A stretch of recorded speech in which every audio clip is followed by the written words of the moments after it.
Hey everyone, welcome to Mobility Academy. I'm the flexibility guy, Coach Elia, and in this video I'm gonna show you how to stretch your hamstrings and how to improve your pike stretch, which is one of the best stretching positions out there for your hamstrings, but still a lot of people do it wrong. They don't know what to do there and they just stretch other muscles rather than the hamstrings, the glutes and the hip extensors, which is not something that we want here because the pike stretch is excellent if you do that correctly. Alright, so in this video we're going to see how to improve the pike stretch and do it correctly. But before I start, let me show you my brand new book, Split Sucking, which is the complete playbook to learn the splits and drastically improve your flexibility level. Okay, so if you want to learn the splits, but not only that, if you want to master your flexibility in general, because the splits are flexibility, if you can master the splits, then you'll be able to express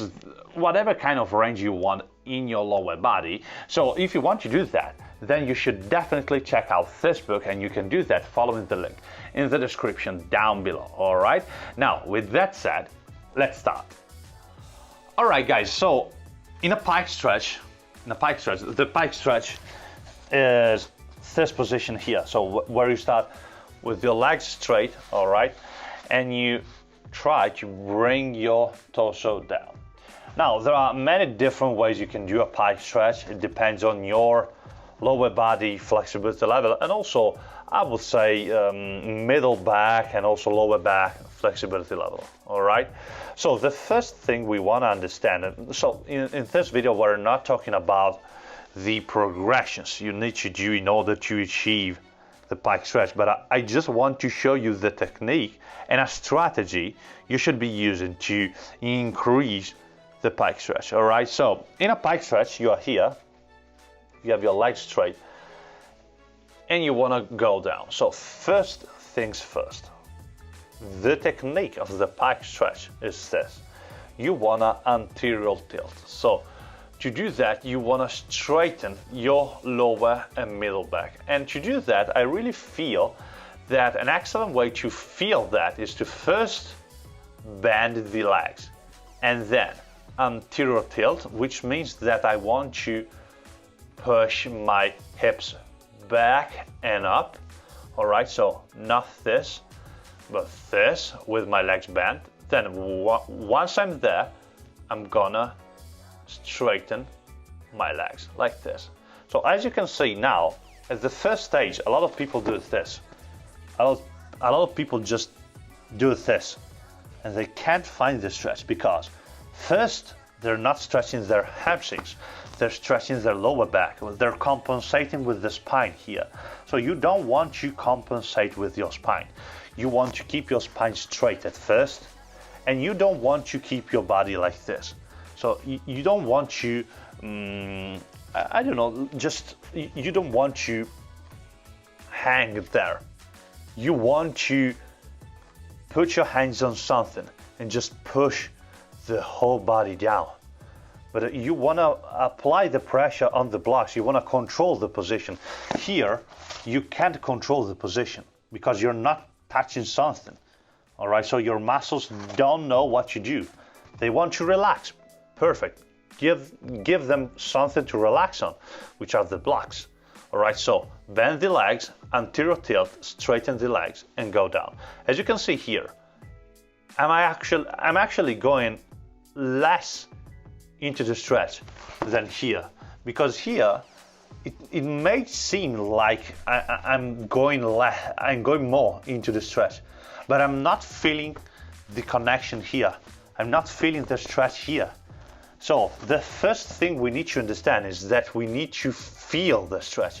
So if I anterior tilt, straighten the legs, flatten the lower and middle back, and I want to go down from here, if I can feel the stretch here, then this means that this stretch is better than just doing this, even though this maybe looks better. Okay, so give your muscles something to relax on, bend your legs, anterior tilt, straighten the legs, go down. Now from here, you can, of course, turn the blocks, you can get deeper, but you want to always keep the connection between your lower middle back and your hamstrings. All right, so you want to anterior tilt and straighten the legs completely. So I really want you completely straighten my legs.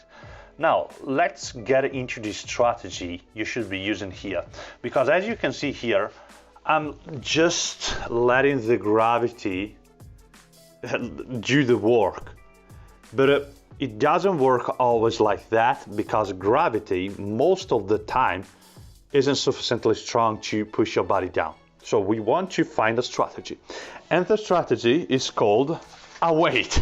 All right, so you can do this with a weight.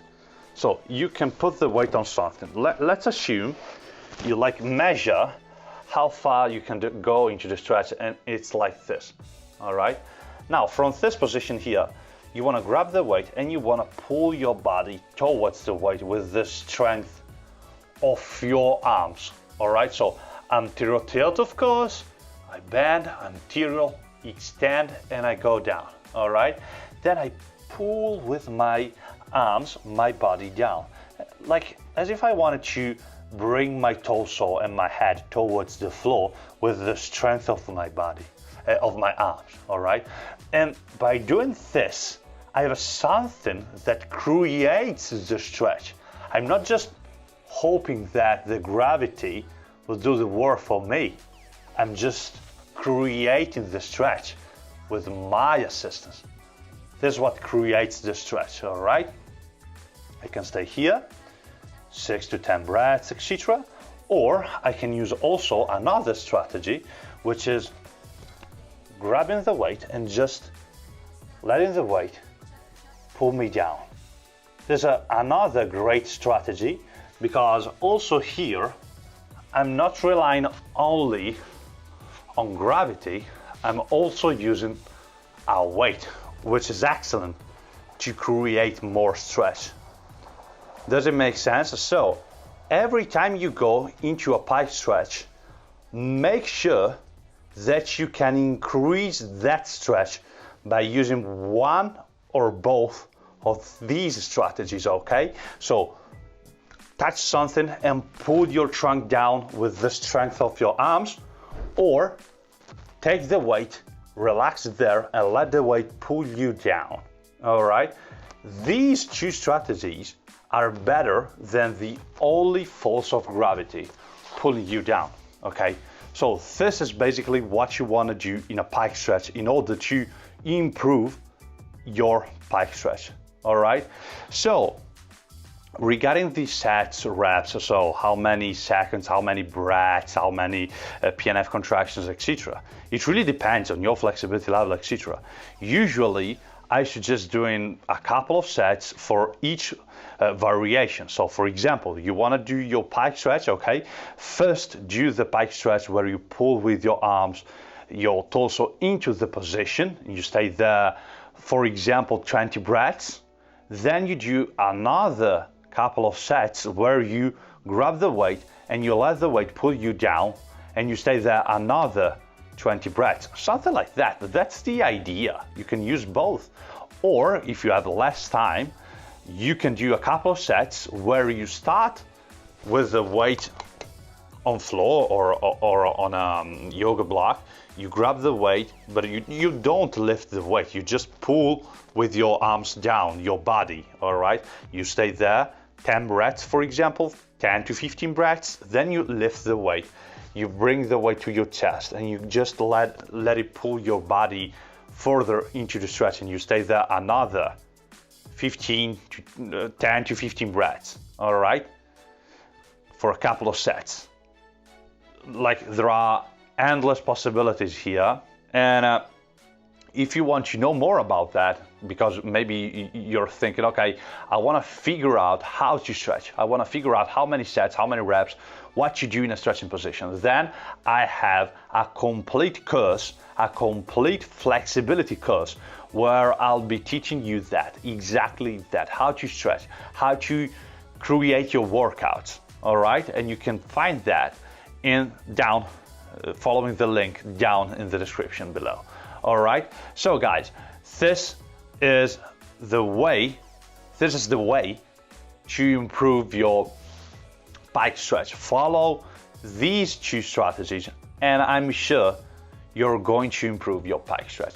Guys, if you give this strategy, the first one or the second one, a go, or if you got any questions or doubts about this video, please let me know in the comments down below and hit that like button if you enjoyed the content and if you want to help me grow this YouTube channel. Alright guys, with that said, that's all from the flexibility guy, Coach Elia. Have a nice stretch and see you in the next video.